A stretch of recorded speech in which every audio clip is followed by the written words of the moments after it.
कहानी की शुरुआत में हमें बताया जाता है कि पिछली भयंकर लड़ाई के बाद सब कुछ शांत हो चुका होता है। चेंटांग पास किसी तरह बच टूट जाता है, लेकिन इस जीत की कीमत बहुत बड़ी होती है। इस लड़ाई में नेजा और उसका सबसे बड़ा दोस्त आओबिंग, दोनों की फिजिकल बॉडी पूरी तरह से नष्ट हो चुकी होती है। लड़ाई इतनी खतरनाक होती है कि उनका शारीरिक शक्ति को झेल नहीं पाता। आप सिर्फ उनकी आत्मा ही बची होती है, जो धीरे धीरे बिखर रही होती है। इसके बाद हमें दिखाया जाता है कि उन दोनों के गुरु टेआई जेनरन अपनी जादुई शक्तियों से नेजा और आओबिंग के लिए नई ह्यूमन बॉडी बनाने की कोशिश कर रहे होते हैं। टेआई जेनरन बताती है कि ये एक बहुत मुश्किल और लंबा प्रोसेस है और इसमें समय लगेगा। तभी अचानक एक सैनिक दौड़ता हुआ आता है और बताता है कि कोई दुश्मन चेंटांग पास पर हमला करने की कोशिश कर रहा है। तभी आसमान अचानक फटने लगता है और वहां से शेन गोंगबाओ प्रकट होता है। वो पाताल लोक से कई भयानक दानवों को चेंटांग पास पर हमला करने के लिए भेज देता है। नेजा के पिता लीजिंग और पूरी सेना मिलकर दुश्मनों को रोकने की पूरी कोशिश करते हैं, लेकिन दानव बहुत ज्यादा शक्तिशाली होते हैं और धीरे धीरे सेना कमजोर पड़ने लगती है।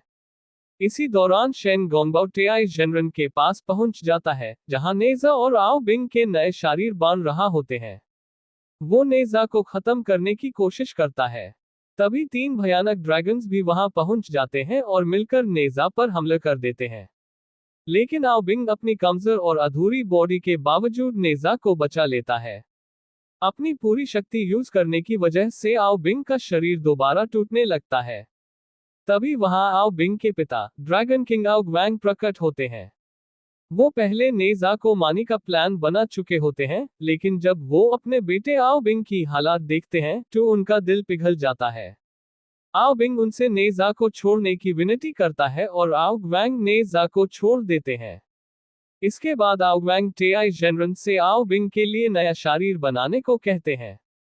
लेकिन टेआई जेनरन बताती है कि जादुई कमल की शक्तियां खत्म हो चुकी हैं और जब तक कमल दोबारा नहीं खिलता, तब तक नया शरीर बनाना नामुमकिन है।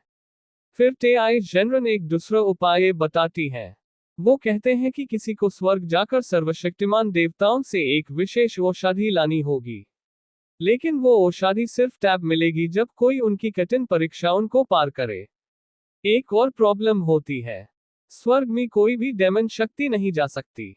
इसलिए आओ बिंग को ही परीक्षा देनी होगी, जबकि टैप टाक उसकी आत्मा नेजा के शरीर में रहेगी।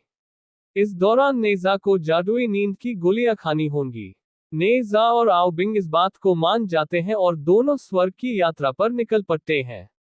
स्वर्ग पहुंचने पर उनकी मुलाकात मास्टर वुलियांग से होती है, जो स्वर्ग लोक का प्रबंधन करते हैं।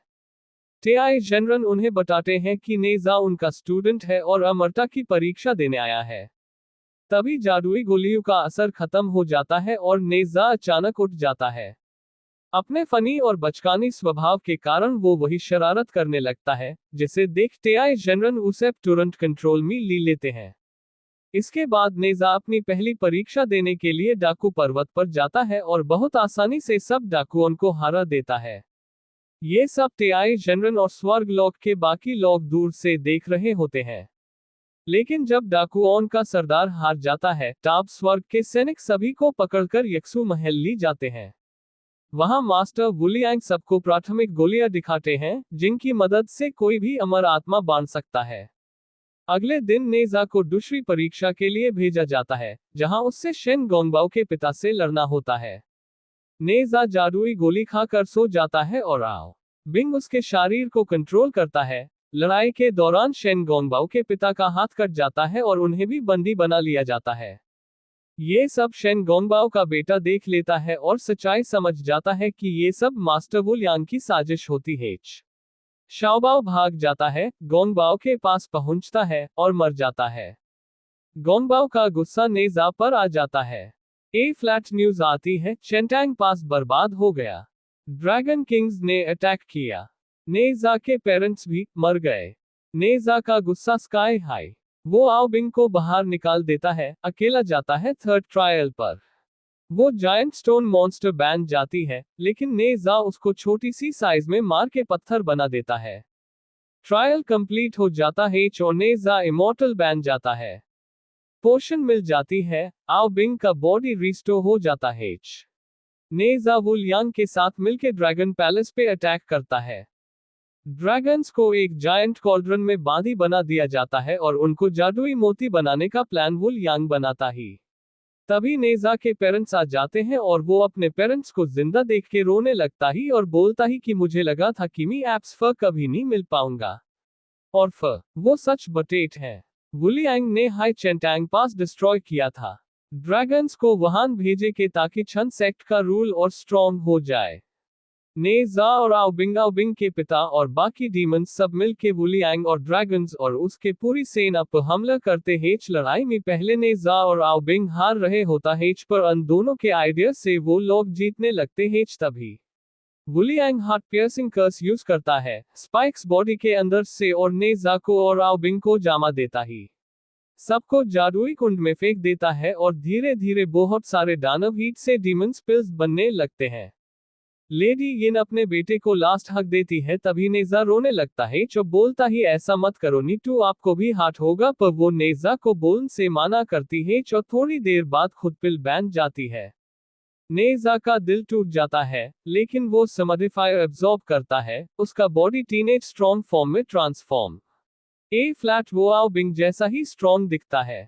दोनों दोस्त मिलके कुंड को तोड़ने का ट्राई करते ही पर ये उनके अकेले के बास का बात नहीं होता ही और उनसे कुंड का गेट नहीं खुल पाता ही, पर वो दोनों ट्राई करते रहते ही उनका ऐसा कोशिश देख के बाकी सब ड्रैगन्स और डीमंस भी उनकी हेल्प करते हैं जो फाइनली कुंड का गेट खुल जाता ही। ये देख के वुलियांग डर जाता है जो वो ब्रांचेस वाला जायंट बन जाता है। फिर से नेजा और वुलियांग का फाइट स्टार्ट होता ही, पर इस बार नेजा का गुस्सा लास्ट स्टेज पर होता ही जिसके सामने वुलियांग नहीं टिक पाता और हार जाता है। लास्ट में वुलियांग अपनी बची हुई आर्मी के साथ भाग जाती है। ड्रैगन्स हाइडिंग में ले जाते हैं।